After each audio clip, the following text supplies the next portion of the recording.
오늘 말씀은 출애굽기 15장 23절에서 40절까지 말씀입니다. 한 절씩 우리 본문을 같이 읽어보도록 하겠습니다. 너는 조각목으로 상을 만들되 길이는 2규빗, 너비는 1규빗, 높이는 1규빗 반이 되게 하고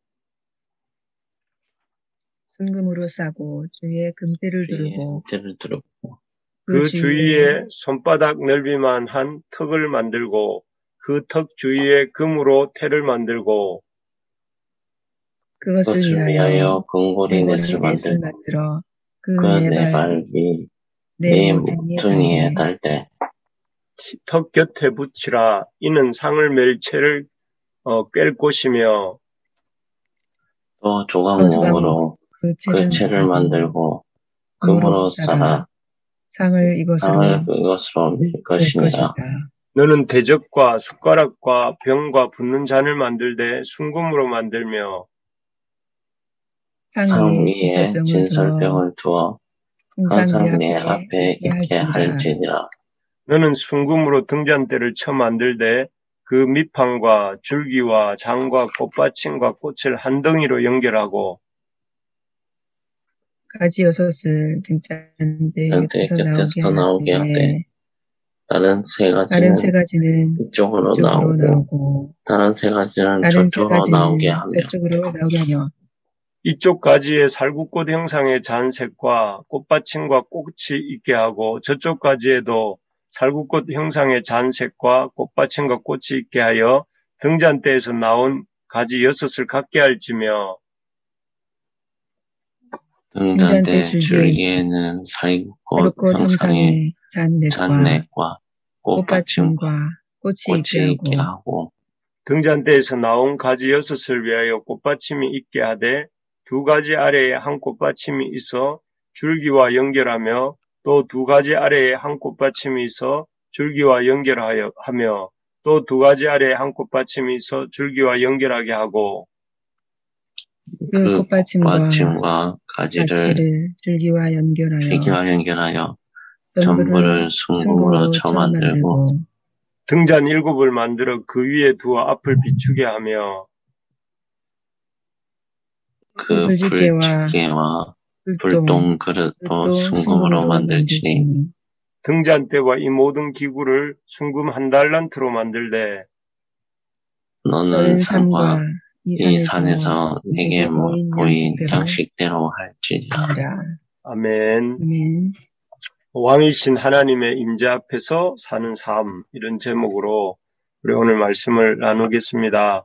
오늘 말씀은 이제 우리 생명의 삶 본문으로 볼 때 어제 주일 말씀에 이어 성막 중에서 성소에 들어갈 성물들에 대해서 이렇게 말씀하십니다. 아시는 것처럼 성소에는 향단과 떡상과 등잔대가 있습니다. 그 중에서 오늘은 떡상과 등잔대, 떡상에 진설하는 진설병과 등잔대에 대해 말씀하십니다. 먼저 이 떡상과 진설병에 대해서 이렇게 하시는 말씀을 살펴보면 떡상은 그 성소에 있는 떡상은 가로가 90cm, 세로가 45cm, 높이가 대략 한 70cm 정도가 되게 이 조각목이라고 불리는 아카시아 나무로 만들고 그 금으로 둘러싸게 하셨습니다. 그리고 그 위에는 레위기 24장에도 나오는데 12지파를 상징하는 진설병 떡 12개를 만들어서 두 줄로 6개씩 이렇게 진설 이렇게 늘어놓고 일주일마다 그 떡들을 이렇게 교체하게 하셨습니다. 여기서 이제 궁금함이 생기는 것은 하나님은 우리가 이 영이라고 알고 있는데 굳이 음식을 드시지도 않으시는데 곡식을 가루를 내어서 떡을 만들고 또 그 떡을 항상 당신 앞에 진설하게 했을까 하는 그런 궁금함이 있습니다. 왜 또 그리고 그렇게 떡을 진설하는 것뿐만 아니라 굳이 한 번 진설하면 그대로 갈 수도 있는데 그것을 일주일에 한 번씩 갈게 하시고 또 그것을 이렇게 이 공을 들여서 이 떡을 12지파를 상징하게 만들고 또 이렇게 날마다 일주일마다 이렇게 교체하게 하셨을까 하는 생각을 해보게 됩니다. 하나님이 왜 이렇게 떡상을 만들고 진설병을 12지파를 상징하는 진설병을 만들어서 하나님 앞에 늘 진열하게 하시고 또 일주일마다 교체하게 하시는가 생각해 볼 때 그 이유는 우리가 하나님이 주는 양식으로 살지 않습니까? 하나님이 주시는 그 양식을 받아서 우리가 먹고 또 마시고 이렇게 삽니다. 그렇지만 우리가 하나님이 주시는 양식으로만 살 뿐 아니라 또 우리 역시 하나님께 이 받은 양식을 하나님께 드리기 원하신다 하는 것입니다. 인격적 관계 우리 많이 말을 하지 않습니까? 인격적인 관계라는 것은 한쪽에서만 일방적으로 주어서 이루어질 수 없습니다. 한쪽에서 일방적으로만 주게 될 때에 그런 관계는 기계적 관계가 되기 쉽습니다. 그 인격적 관계라 하면 서로 간에 상호 간에 오고 가는 것이 있어야 인격적인 관계가 이루어지고 인격적인 교제가 이루어질 수 있는 것입니다. 그런 면에서 하나님은 우리가 하나님께 받은 은혜 받는 것에 이렇게 머물지 않고 또 그치지 않고 우리도 이렇게 하나님께 받은 것들을 이렇게 표현하기를 원하시는데 그 하나의 방편이 이렇게 제사장이 성소에 진설하던 진설병 이스라엘을 상징하는 떡이다 하는 것입니다. 그래서 그 제사장의 손으로 12지파를 상징하는 그 떡을 이렇게 만들어서 떡상 위에 진열함으로써 매주간 일주일에 한 번씩 그것을 또 교체함을 통해서 하나님께 우리가 우리의 어떤 감사의 마음과 또 우리의 헌신의 마음을 이렇게 드리기를 원하셨다 하는 것이죠. 그래서 이 진설병을 그 떡상에 진설할 때에도 원칙을 주셨습니다. 첫째는 여기 30절 우리 한번 읽어볼까요? 30절입니다. 시작. 상 위에 진설병을 두어 항상 내 앞에 있게 할지니라. 여기 30절에 진설병을 둘 때 그 첫 번째 원칙이 뭐냐면은 항상 상 위에 진설병을 항상 하나님 앞에 있게 해라 이렇게 말씀하셨습니다. 이 말씀은 그 하나님이 앞에 그 하나님에 대한 감사와 헌신의 마음을 표시할 때에 또 그런 삶을 살 때에 내가 기분이 좋을 때는 헌신을 하고 또 하나님 앞에 드리면 드리고 또 내가 형편이 좋고 기분이 좋을 때만 그렇게 하는 것이 아니라 항상 형편이 좋지 못하고 또 그렇지 않을 때도 항상 진설병을 그 하나님의 성소에 이렇게 구비하는 것처럼 우리가 하나님 앞에 항상 이렇게 우리의 삶을 드리고 또 헌신해야 된다 하는 것을 보여줍니다. 또 두 번째로는 진설병은 앞에서도 말씀드린 것처럼 일주일에 이렇게 일주일마다 새 것으로 갈아드려야 된다고 했습니다. 근데 이것은 하나님을 향한 우리의 헌신이 매주 새로워지고 또 이렇게 결단을 해야 된다 하는 것이죠. 우리가 한번 왕년에 헌신하기로 결단하고 또 그렇게 마음을 먹었다고 해서 그것으로 끝나는 것이 아니라 우리가 우리 주님을 향한 우리 하나님을 향한 헌신을 매번 새롭게 하고 또 다시 해야 된다 하는 것이죠.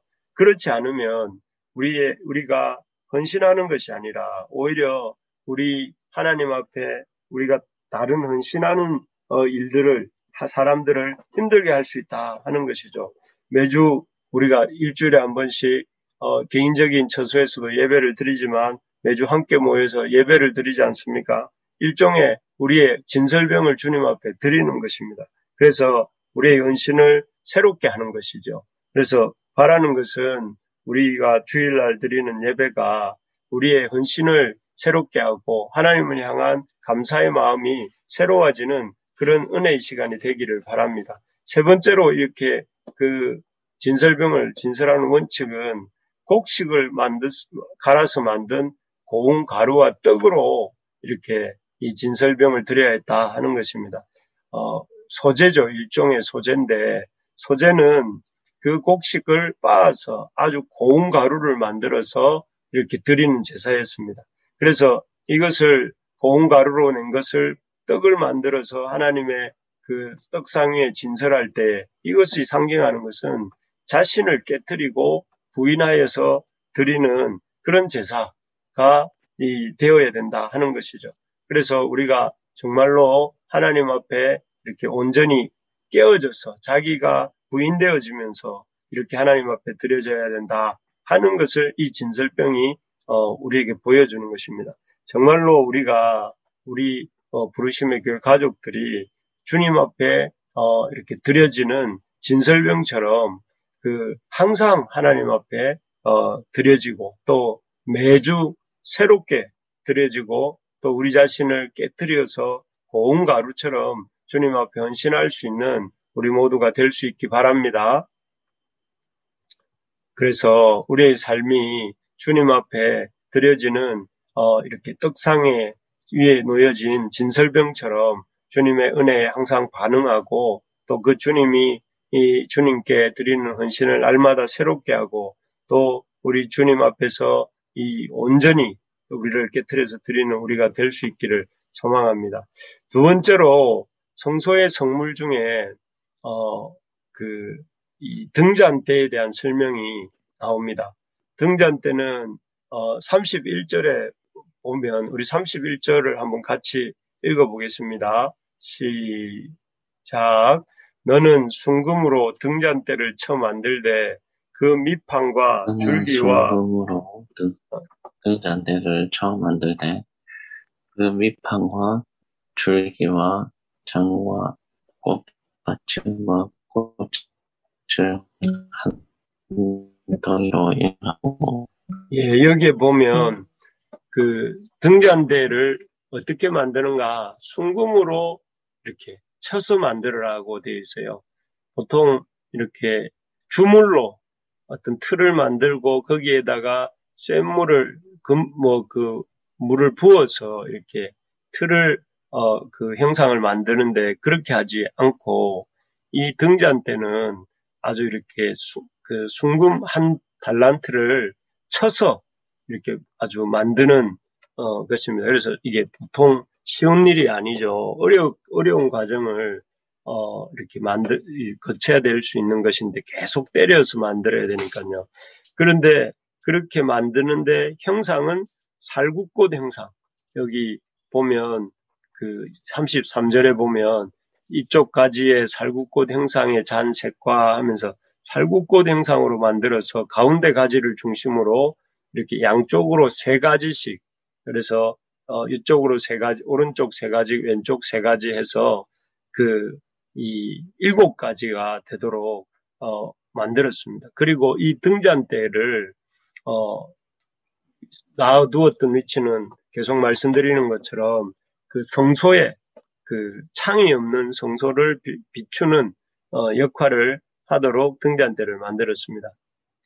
그런데 여기서도 앞에서 진설병을 하나님께서 당신 앞에 이렇게 굳이 진설하시라고 하신 의미에 대해서 생각해 보았는데 마찬가지로 왜 하나님께서는 등잔대를 금을 녹여서 주물로 부어서가 아니라 금을 쳐서 또 살구꽃 형상으로 7개의 가지를 갖춘 채 만들라 이렇게 말씀하셨는가 하는 것을 우리가 생각해 보게 됩니다.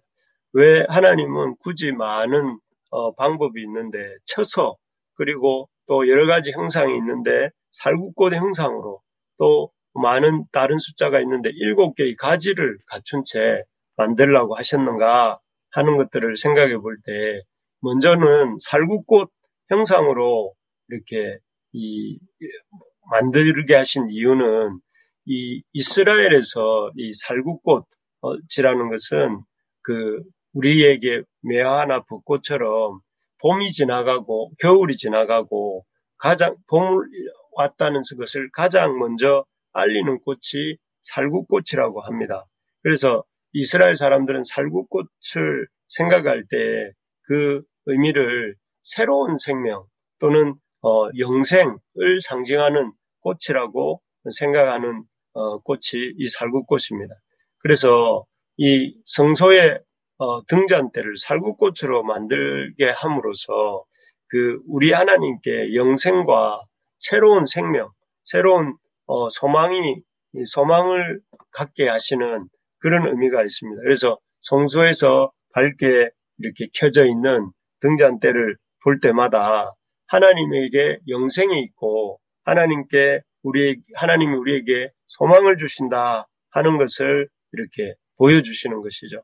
그래서 하나님의 백성들이 그 성소에 물론 제사장만이 들어가지만 그 성소에 있는 살구꽃 행상의 등잔대를 생각하면서 하나님의 주실 소망과 하나님 주실 영생과 하나님 주시는 새봄을 생각하며 이렇게 힘을 얻도록 이렇게 하시는 것입니다. 사실 우리가 어떤 형편 가운데 있든지 주님께 나아가면 어둠에서 빛으로, 겨울에서 봄으로, 절망에서 소망을 주시는 분이 우리 하나님이신 줄 믿습니다. 지금 우리가 참 근심 걱정거리가 많지 않습니까? 그래서 이 여러 가지 일들로 인해서 하나님 앞에 기도할 때가 많은데 이렇게 주님 앞에 우리의 근심 걱정거리를 들고 나올 때마다 그 근심거리들을 주님이 맡아주시고 또 그 근심을 기쁨의 감사로 또 우리에게 걱정을 소망으로 또 우리의 불평과 원망을 감사로 바꾸어 주시는 분이 그런 살구꽃 살구꽃을 통해서 우리의 꿈을 주시는 분임을 우리가 믿고 힘을 낼 수 있기를 바랍니다. 두 번째로 황금을 쳐서 살구꽃 형상으로